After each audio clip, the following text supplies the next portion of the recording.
वापी में आप लोगों ने इतना ज़बरदस्त मेरा स्वागत किया है।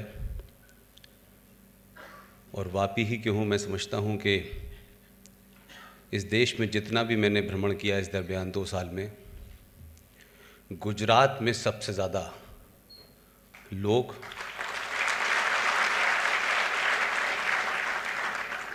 आए। और मैं समझता हूँ कि जब ये तय किया गया था कि धारा 370 के बारे में तो कई राजनीतिक दल काफ़ी साल से अपने मैनिफेस्टो में लिख रहे थे और देश में थोड़ी बहुत जानकारी थी, लेकिन जो सबसे ख़तरनाक धारा जोड़ी गई, इलीगल तरीके से डाली गई, उसके बारे में कम चर्चा हुई इस देश में। तब भी मैंने अपना दौरा गुजरात से शुरू किया था। वापी विचार मंच, भारतीय विचार मंच, इस मंच के संयोजक जितेंद्र देसाई साहब, रवि म्यात्रा साहब, भारतीय विचार मंच वलसाड ज़िला के अध्यक्ष डॉक्टर विनोद पटेल साहब, परशुराम की भूमि के वंशज स्वामी असीमानंद की कर्म भूमि और दुनिया में इस्लामिक आतंकवाद से परेशान पारसियों को जगह देने वाले वापी को मेरा प्रणाम।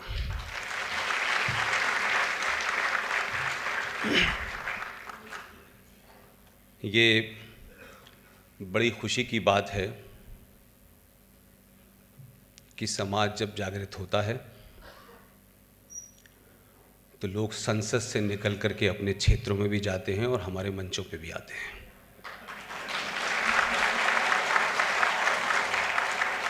मुझे खुशी है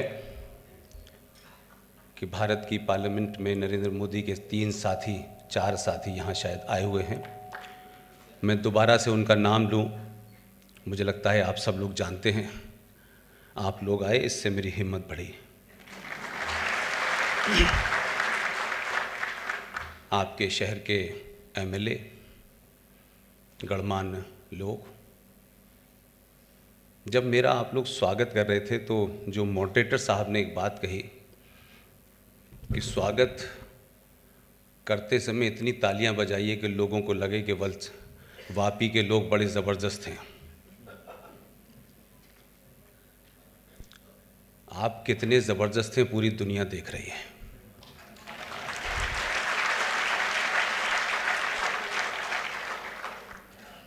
गुजराती भले ही समझ में ना आती हो, भारतीयों के न समझ में आती हो, लेकिन आपने एक ऐसे शख्स को भेजा है कि जैसे ही वो ये कहता है बहनों और भाइयों, तो कुछ लोग डरने लगते हैं।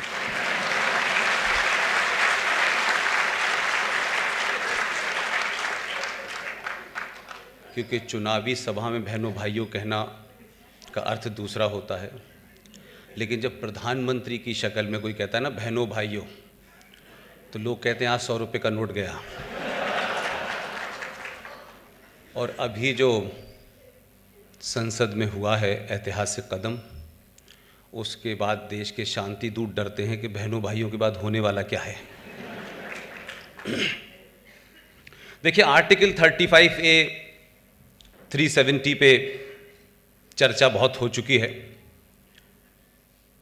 मेरा अपना मानना यह है कि समय बहुत कम है। इस देश के पास समय बहुत कम है, हालात उतने अच्छे नहीं हैं। लिहाजा मैंने पिछली मीटिंग में कहा था कि 370 और आर्टिकल 35A के बारे में चर्चा करना ऐसा ही है जैसे आप बार बार जिहाद को और इस्लामिक आतंकवाद को याद करें। अगर इसको सरल शब्दों में, उसकी बहुत निटी-गिटीज़ पे नहीं जाना चाहता, वो तमाम आपने पार्लियामेंट में सुन ली हैं और गुजराती के मुंह से सुनी है तो और साफ साफ समझ में आ गई होंगी। लेकिन मैं उसको एक लार्जर पर्सपेक्टिव में देखता हूं। हो सकता है कि मेरी जो भाषा हो उसको संवैधानिक पद पर बैठे हुए लोग ना कह पाएं, और शायद यही वजह है कि मैं उन तमाम पदों से दूरी बनाए रखने की कोशिश करता हूँ, क्योंकि पद पे बैठने के बाद और शपथ लेने के बाद आप सच कम बोलते हैं, झूठ ज़्यादा बोलते हैं। और ये कोई मेरा कमेंट जो है वो नेगेटिव एस्पेक्ट में नहीं है। दुनिया में जहाँ जहाँ लोकतंत्र है वहाँ झूठ बोलना ही पड़ता है।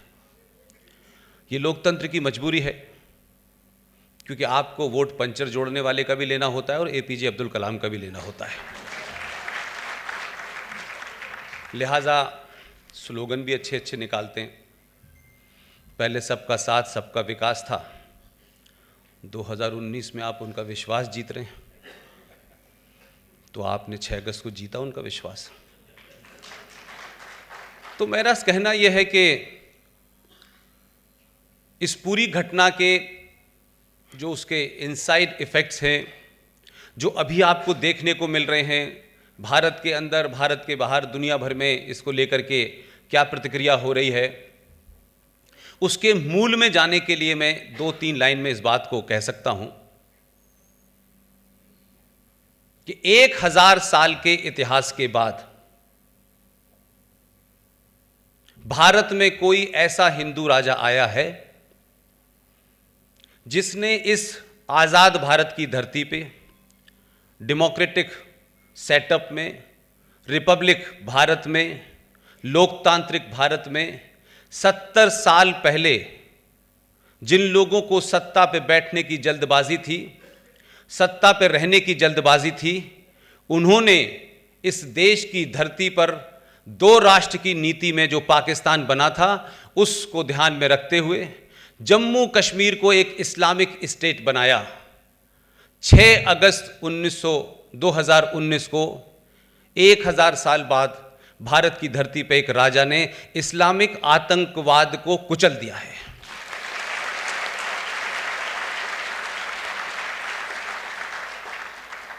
अब 35A में ये था, वो था, 370 में क्या था, इस निटिगिटी से जाने से बेहतर है कि आर्टिकल 35A और 370 एक ऐसी आर्टिकल था जो भारत में, भारत की भूमि पे 2 नेशन थ्योरी को जन्म देता था।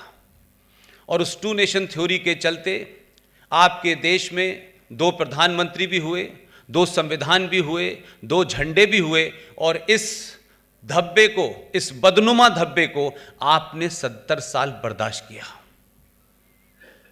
लिहाजा जो काम बहुत पहले होना चाहिए था वो अब हो गया।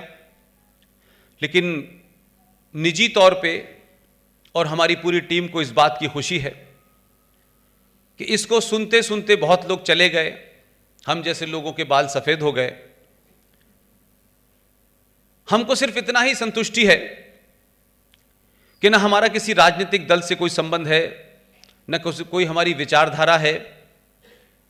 पता नहीं क्यों हम लोगों ने अपने आप ये सब कहना शुरू किया, और ये यकीन हो गया हमको कि अगर इस देश में पूरी ईमानदारी के साथ, पूरी सच्चाई के साथ अपनी क्रेडिबिलिटी को अगर आप स्थापित कर दें और समाज के सामने जो सत्य है उसे बता दें, चाहे वो सत्य आपके खिलाफ भी जाता हो तब भी उसे बता दें, तो समाज उठ के खड़ा हो जाता है।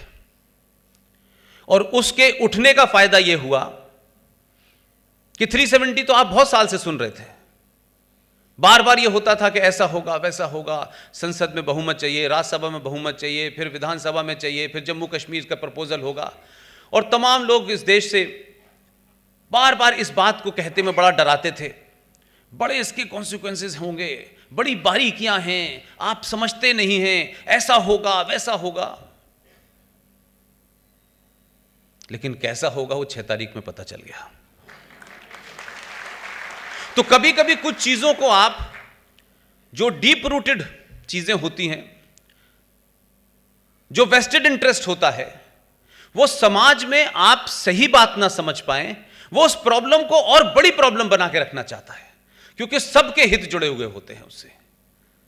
तो सत्ता और व्यवस्था के पिछले 70 साल में ऐसे उनसे हित जुड़े हुए थे कि इसमें जब ये हटना था, क्योंकि अब हट गया है तो हम उसके आफ्टर इफेक्ट भी देख रहे हैं।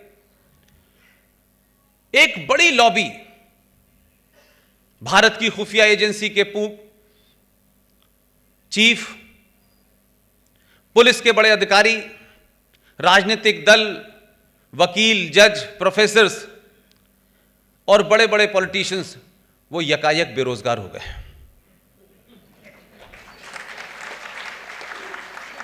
ये तो दुकानें थी कोई 20-25, कोई पीपल टू पीपल कांटेक्ट की बात करता था, कोई पाकिस्तान से 70 साल से बातचीत कर रहा था। ये दुनिया की सबसे लंबी बातचीत है, ये रिकॉर्ड है।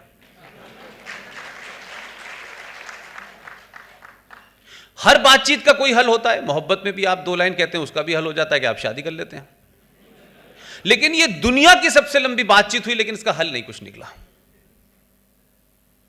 तो ये जो बार बार कहा जा रहा था कि नहीं बातचीत होनी चाहिए, बातचीत होनी चाहिए, शिमला समझौते के तहत होनी चाहिए, भारत पाकिस्तान के बीच में विवाद है, कश्मीर पे होगा, फिर आया कि टेरर के साथ बातचीत नहीं होगी, तमाम किस्म के नैरेटिव चले।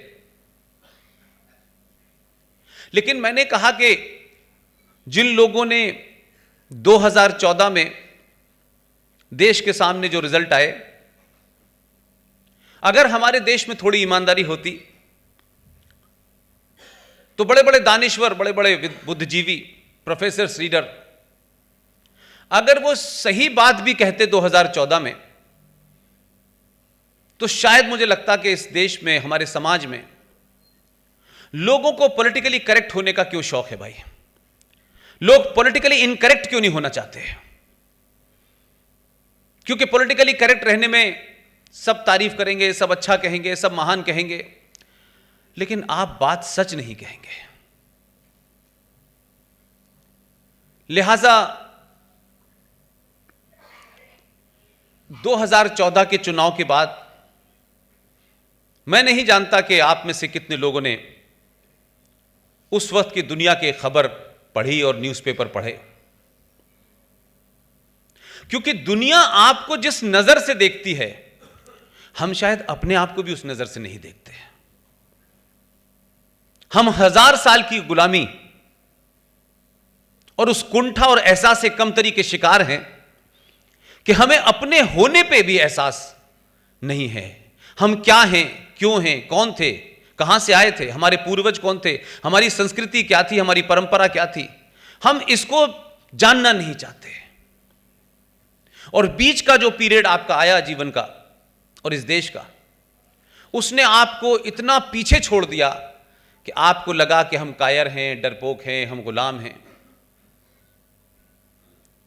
लेकिन दुनिया आपके उस पुरुषार्थ को, आपकी सनातन संस्कृति को, आप विश्व गुरु क्यों थे, आपने दुनिया को क्या दिया, जो नासा 49 में बना वो अब बताता है बहुत सारी बातें। लेकिन 5000 साल पहले से सबको पता है कि कुंभ क्यों बन रहा था। लेकिन हम ये बता नहीं पाए कि कुंभ की क्या रिलेवेंस है, हमारे त्योहारों की क्या रिलेवेंस है। और उसकी वजह यह हुई कि हमारे यहां बौने लोग पैदा हुए और बौनों को ही सत्ता पे बैठाया गया, और जो सत्ता पे बैठे उन्होंने बौने लोगों को आगे किया। लिहाजा कई ऐसे नैरेटिव बने आपके यहां। एक कहा गया कि साहब गंगा जमुना तहजीब, फिर एक नैरेटिव बना जिसमें आपके राज्य का आदमी भी शामिल है कि यह आजादी जो है हमें अहिंसा से मिली।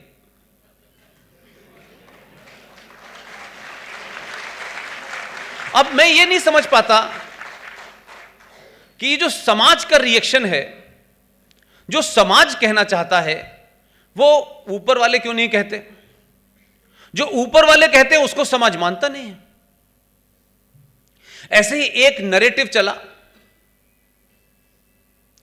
कि मजहब नहीं सिखाता आपस में बैर रखना। यह दुनिया का सबसे बड़ा झूठ है। पूरी दुनिया में मजहब के नाम पे ही सब कुछ हो रहा है, लेकिन हमने और आपने गलती की है। हम इस तरीके के नैरेटिव में चले गए क्योंकि हमारा जो कालखंड था 1 साल का, 1000 साल का, हमने ना तो शास्त्र पढ़े, और न शस्त्रों के बारे में जाना। लिहाजा हमने धर्म को मजहब के बराबर बना दिया। धर्म और मजहब में जमीन आसमान का फर्क है, दो विपरीत धाराएं हैं। लिहाजा जिन्होंने यह फ्रॉड किया 1400 साल पहले कि Islam is a religion of peace, अब कौन सी वाली पीस थी ये मुझे समझ में नहीं आ रहा। लेकिन हम दूसरे के बनाए नैरेटिव को आगे बढ़ा रहे थे बगैर ये जाने कि ये नैरेटिव सच है भी कि नहीं, इसकी कोई ऐतिहासिक इंपॉर्टेंस है कि नहीं, कोई एकेडमिक वैल्यू है कि नहीं। लेकिन हमें लग रहा था, क्योंकि सत्ता में बैठने वाले लोगों को इस बात की जल्दी थी कि सत्ता में बैठने के लिए हम कुछ भी नया नारा गढ़ दें, 35A को दे दें, 370 को दे दें, माइनॉरिटी कमीशन को बना दें, 25 से लेके 30 तक की जो धाराएं हैं भारत के संविधान में, उसके अंदर यह मना है कि आप अपना अगर प्राइवेट स्कूल भी खोलेंगे तो आप हिंदू धर्म की शिक्षा नहीं दे सकते। सब कुछ मंजूर था क्योंकि सत्ता पे बैठना था। दुनिया में जितने भी देश हैं उन देशों में रेवोल्यूशन हुआ। उस दौर में जो राष्ट्र निर्माण का काम था वो उस दौर में हुआ। हमारे समाज, हमारे यहां संकट यह हुआ कि 15 अगस्त को बताया गया, जो सबसे बड़ा झूठ है दुनिया का। लेकिन अब मजबूरी यह है कि उस झूठ को कुछ और दिन चलना है, वो भी धराशायी होगा किसी न किसी दिन, कि 15 अगस्त को देश आजाद हुआ था।